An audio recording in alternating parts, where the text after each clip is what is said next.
In high school, the last thing I cared about was the things that I was learning. I did the work I needed to do to get the grades I needed to someday get into my dream school and then hopefully find what I was passionate about once I got there. Looking back, I didn't need to learn so much about prime numbers and memorizing the periodic table. I needed to learn more about life. In the United States, our dropout rates are astonishing. According to DoSomething.org, every year, over 1.2 million students drop out of high school in the United States alone. That is equivalent to a student every 26 seconds, or 7,000 students a day. In Sir Ken Robinson's speech, titled Educating the Heart and Mind, he discusses how he believes our school systems should be run in order to promote an education where you're not just fed facts and numbers and things to memorize, but where you learn about yourself, the people around you, and the world around all of us. First, I will discuss a little bit about who Sir Ken Robinson is. Second, I will explain how evident this issue is within our school systems. And finally, I will end by sharing a little bit of his speech.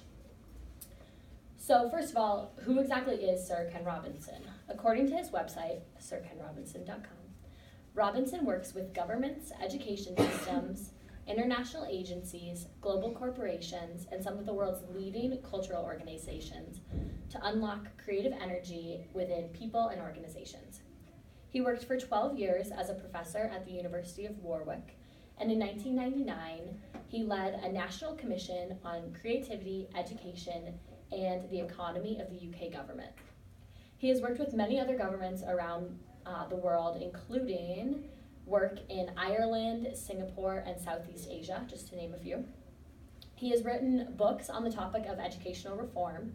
He's done 4 TED Talks and has received many high honors for his work, including being named one of Time, Fortune, and CNN's principal voices. Sir Ken Robinson believes that if we can change the way that our schools are run, we can promote more people getting an education in general and an education that will benefit people's lives in a much more well-rounded way than what we receive right now. So this brings me to my next point. How bad really is this issue within our school systems? According to educationguide.com, the top 4 reasons that students drop out of school are academic difficulty and failure, poor attendance, being held back, and disengagement from school.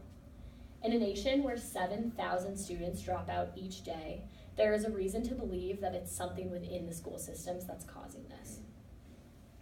According to DoSomething.org, 75% of crimes in the United States are committed by high school dropouts. Not only do we need to promote students staying in school, we need to promote an education that educates more than just data and numbers, but instead more about life and the world around us. Finally, I will end with a little piece of Sir Ken Robinson's speech, Educating the Heart and Mind. We spend a great deal of time in education now getting children focused on the external world, giving them data and information about it, and increasingly that world is becoming more and more distracting and kaleidoscopic. I'm sure that's one of the contributions to people's lack of attention, the constant flickering of data. Our education systems are turned outward to the outer world, when what kids and all of us need desperately is time to look inward and to dwell in that inner space, where in the end we find the only things that truly make sense for us. Education is increasingly poor at giving people techniques to look inward and to understand their relationship between the two. Part of the task is to connect ourselves with ourselves, but the other great task is to connect with each other through the power of feeling, through the power of intuition and mutuality, and all of those things get lost in this industrialized, homogenized system of education. And the price we pay couldn't be higher. We're paying it every day. We're paying it in disaffection, disengagement, and emotional turmoil. So what do we do about it? I think there are a number of practical strategies we should think about. The first is that we have to recognize that education is personal. If you make education impersonal, people pull away from, pull out of, or just disengage completely. I was at a meeting in LA about alternative education to get kids back into schools. Alternative education is based on personalized curriculum, on close working relationships between teachers and students, negotiated programs, and collaboration, group work, and mutual support.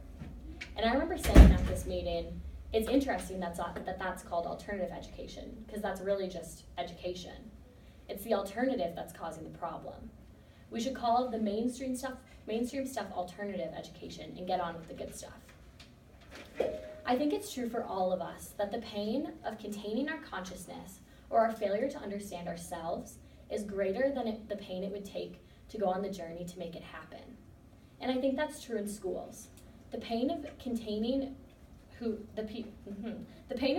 people who are being disengaged is more than the effort it would take to reconnect with them if we changed our metaphors. And I think if we do, if we sit here at this point in time